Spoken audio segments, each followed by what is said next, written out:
Meie kõige suurem eesmärk on koostöös valdadega Järvamaal korvpalliklubi töö laiendamine. Ja just nimelt sellepärast, et Paide väikse linnana ei suuda kahjuks elanikkonna poolelt nii palju korvpalli värvata lapsi, et klubi saaks osaleda kõikidel suurematel võistlustel ja seal edukalt esineda. Eesmärk avada võimalikult palju treeningrühmi üle Järvamaa ja koondada see kõik ühtse korvpalliklubi 7 võistkonnana osalemaks siis Eesti meistrivõistlustel või erinevates rahvusvahelistes liigades. Väga tähtis on koostöö omavalitsustega, et treenerid saaks hästi tasustatud ja klubil oleks pidev areng. Väikese klubina kindlasti ei ole mõtet leiutada jalgratast ja mõelda välja mudelit, vaid tuleb vaadata, mida teevad suuremad klubid ümberringi ja katsuda kohandada töötavaid mudeleid. Pean just silmas seda, et kvaliteeti tuleb tõsta treeningute läbiviimise kvaliteeti, tuleb tõsta treenerite kvalifikatsiooni ja nii kummaline, kui see ka ei tundu, siis esmatähtis on klubi back office.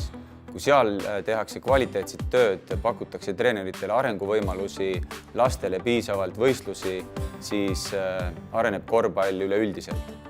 Paide korvpalliklubi 7 peab väga tähtsaks võistluste korraldust ja hästi palju korraldada just koduseid turniire, läbi viia Eesti meistrivõistlusi, karikamänge ja rahvusvahelisi võistlusi. Kõik võistlused alates miniklassi mängudest võiks olla korraldatud ja see on ka Paide klubi jaoks väga tähtis. Need oleks korraldatud selliselt, nagu tegemist oleks maailmameistrivõistlustega. Ainult selliselt saame näidata korvpallimängu tõelist võlu ja pakkuda seda energiat, mis sellest mängust antakse, leidmaks juurde uusi õpilasi korvpalliklubisse. Minu arvates, kui kusagile jõuda tahta, tuleb alati astuda esimene samm. Ja ma arvan, et Korvpalliliit on asunud õiget samme astuma, koostamaks siis Eesti korvpalli arengukava pikaajalist, kaasates siia paljusid klubisid, eksperte, treenereid, korvpallifänne, et selline laiapõhjaline meeskond on kindlasti sellise arengukava edukuse võtmeks. Ja lõpuks ikkagi, et see arengukava hakkaks ka toimima, ja selleks peaks olema valmis ka viima sisse jooksvalt muudatusi, olema paindlik ja muidugi püstitatud eesmärkidest kinni pidama. No, meie akadeemial on kindlasti hea meel, et Korvpalliliit pööras nüüd sellist jõulisemat tähelepanu noortespordile ja klubispordile. See on põhimõtteliselt erinev seisukoht võrreldes aastakümnete seisukohaga, kus oli selgelt välja öeldud, et klubid peavad ise oma asjadega hakkama saada. Ja meie kõige suuremad mured ongi, et treenerid saavad väärikat palka, et nende koormus ei ole ülemäära suur, et nad suudavad teha kvaliteetset tööd. Ideaalne oleks, kui klubitegevus ja klubitöö oleks neil põhikoht, kus nad oleks oma sotsiaalgarantiid kätte saanud. Nad ei pea kuskil veel tööd rabama selleks, et ellu jääda.